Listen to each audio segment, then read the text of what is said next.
Good morning, welcome to subramani.com. Today I'm going to talk to you about the role that an advisor plays in the life of an investor. I do not know of any serious investor which say at least about $1 million, about 7-8 crores in Indian context, having created that with just his own effort. Normally it is with the effort of an agent or an advisor.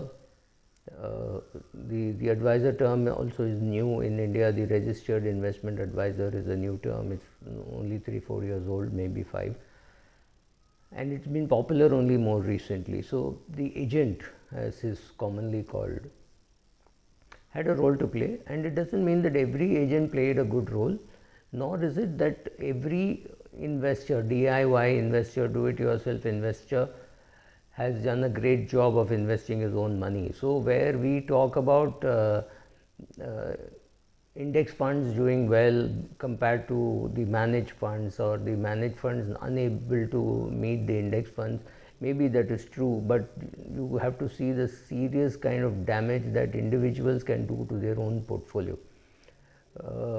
A young boy starting to invest maybe with 5-10,000 rupees when he's 21, 22, or maybe even lesser, he's not exactly the best candidate for a DIY direct equity, right? But suddenly he thinks, because he's watching TV and just too many channels and blogs, he thinks, oh, equity investing is not very difficult, because equity investing is trading. So somebody will tell me what to buy in the morning, what to sell in the evening, so I will make money. I'll make maybe 1,000, 2,000, 5,000 a day, and that's fantastic. I don't need more than that. That is not true. Now, if you are a veteran, you've been in the market for 20-30 years, direct equity makes sense.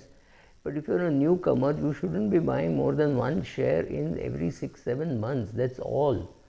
Because anything more will be very, very difficult for you to manage. You need to understand it much better. So over the next 25-30 years, yes, you will build a good portfolio of maybe 50-60 shares, or by the time you realize that you do not need 50-60 shares, you may be down to 30 shares. That makes sense.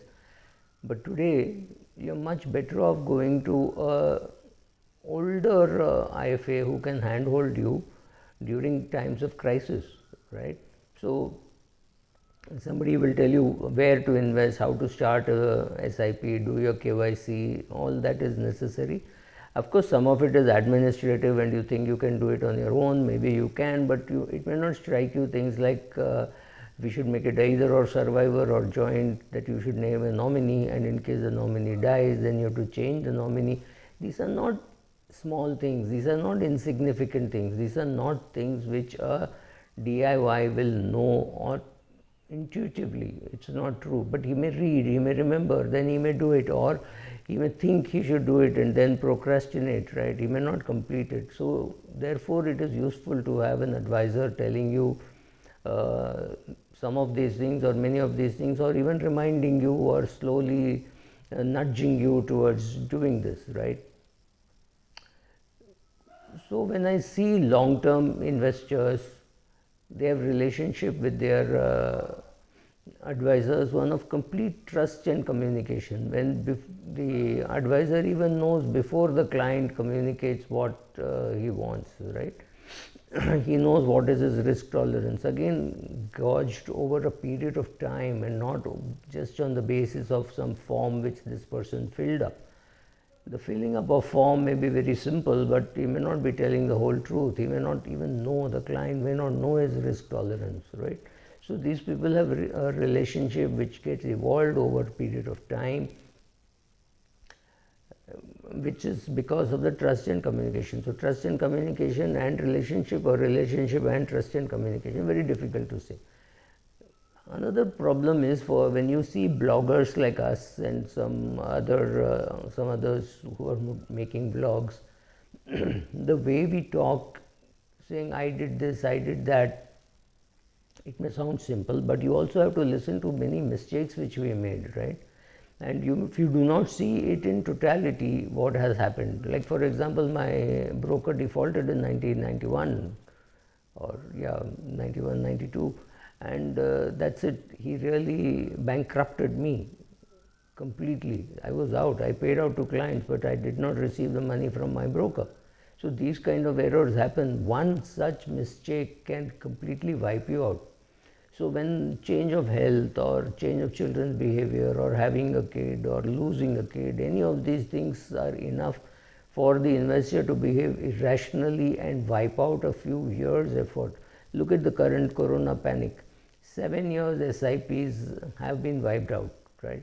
That's not small. So today you will have many articles saying 7 years is not enough for SIP to make money. That is of course nonsense, but these kind of events will happen. You have to remember that. So ideally I'll have to tell you that, oh, now you have to do a 10-year SIP or you have to do a 12-year SIP, but I'll stick to my 7-year, 8-year SIP. Maybe do it in a fund which has got 70% or 65% equity and 35% debt. You are putting a constraint on yourself, but remember, if you put a constraint on yourself, you will definitely get lesser returns than return without constraints. What do I mean? I mean, suppose you put a constraint on yourself saying, I will not invest in ITC. That's perfectly all right.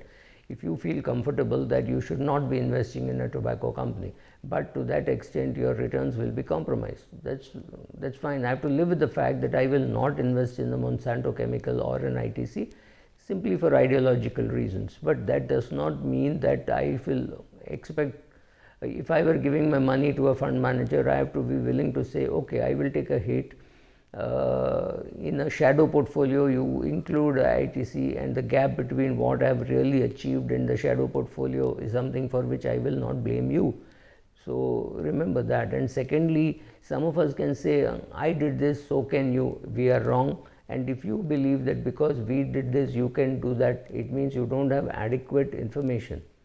And not everybody is as disciplined or is as well informed or willing to say, I will stick only to 1 or 2 funds. They will be tempted by a few more NFOs. They will do some of those things. A person coming from a Hutment or lowest class will suddenly look at profits and say, oh, there is too much profit, let me book it and put it in a bank FD. These things will happen. This is not very rational behavior, but this will happen. That is exactly what an agent is supposed to stop, or at least reduce the impact. For example, if a client comes and says, markets are very bad, I am going to sell my portfolio, blah blah blah. So if the investment advisor can at least tell him, okay, out of the 2 crores you have in equity, it is not necessary that you have to sell the whole 2 crores, leave about 50 lakhs. Maybe you will leave 50 lakhs and after some time find that the whole move was very foolish, but at least 50 lakhs got protected because of the advisor saying, don't do the whole thing, right? I've seen a lot of people who will not listen to the advisor during times of crisis. I saw a few people shifting completely out of equity mutual funds and going to bank deposits. And I'm not talking of small investors, I'm talking of HNI investors with access to good quality advice. So one guy was doing with about 30 crores, one guy was doing with about 8.5 crores. He treated the company's money, the trust money, his own personal money, everything. They just exited from equity recently and put it into bank fixed deposit. Foolish? Yes, because their advisor or advisor's friend, their accountant had retired, and then he called me and said, speak to this guy, you know him. But he was adamant. He said, no, if I can get negative returns in 4 years, I can get negative returns in 8 years. So he just exited, right? So it is the good quality advisor's job to hold on to a client and say, don't do this. Book profits when you must, when your goal is nearby. If your goal is say 2027, then you should start booking maybe in 2024, right? So these are all things that an advisor is supposed to tell you, and this is the value that an advisor really adds, apart from of course forcing you to make a will, making sure that your documentation is right, etc. So this is the role of an advisor, and I think advisors have a very important role to play. Thank you.